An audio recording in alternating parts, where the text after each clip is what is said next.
לעולם הבא. יום שבת מנוחה, כל העם איתן גיבה, יזכו לרוב שמחה. Shalom. So here we are at the last Shabbat of the year, right before Rosh Hashanah, as a new year begins. We always read the Parsha of Nitzavim, VaYelach. And in this Parsha, we are speaking about the people of Israel entering into a covenant with God. One of the interesting psukim says, not just with who is standing here today am I doing this covenant, but with those who aren't here today.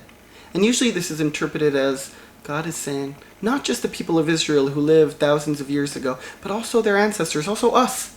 God was actually entering into a covenant with us, even though we weren't there.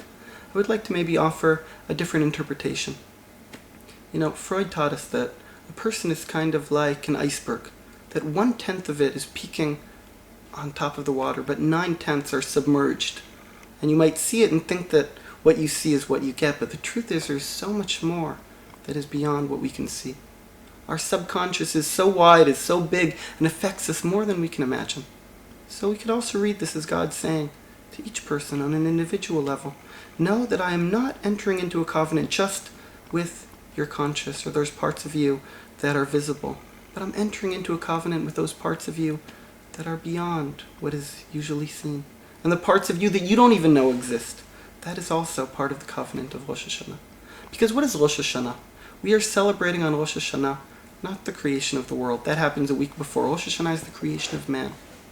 And the ramifications, or the questions we ask are, what is my place in the world? What are the ecological sides of what it means that I'm responsible for the world? But on an individual level, the questions that arise on Rosh Hashanah are, what am I doing here?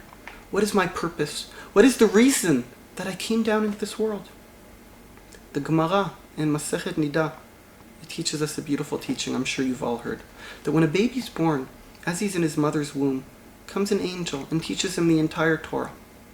We might think that Torah is, Bereshit, Shmot, maybe a tractate of Talmud, but the truth is that what he's teaching us is a deeper Torah. Maybe each person's individual Torah, what it is he needs to do in the world, what his purpose is. And the angel teaches this every baby, each one of us. And when we've kind of finished going over and remembering what it is we need to do, then as we're about to be born, the angel says, wait, there's one thing I forgot to tell you, and he smacks us, he touches us right under our nose. That's why we have this little line over here. When he touches us there, we forget everything. That's what the Talmud teaches us.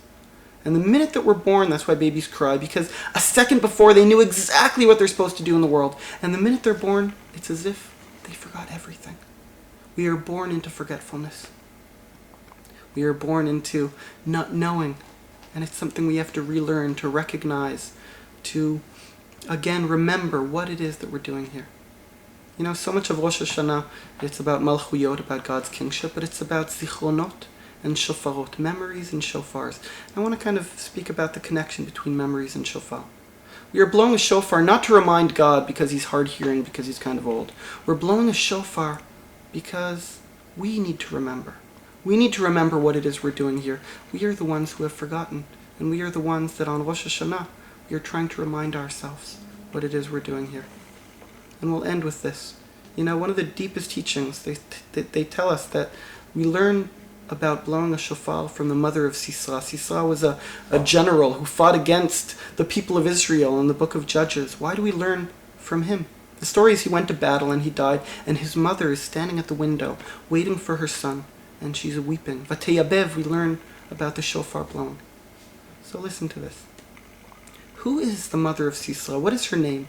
The truth is we don't know anything about her besides the fact that she's Sisera's mother.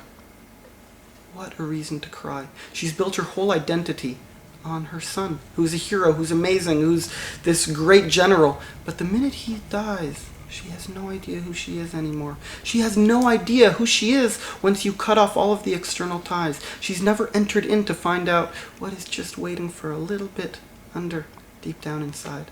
On Rosh Hashanah, we blow a shofar because we're trying to remember who we are without our social obligations, without us being the husband of, the wife of, the son of, the father of.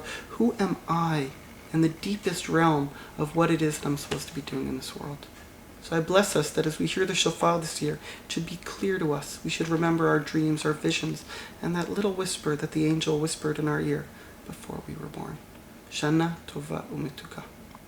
מחבלי משיח יוצא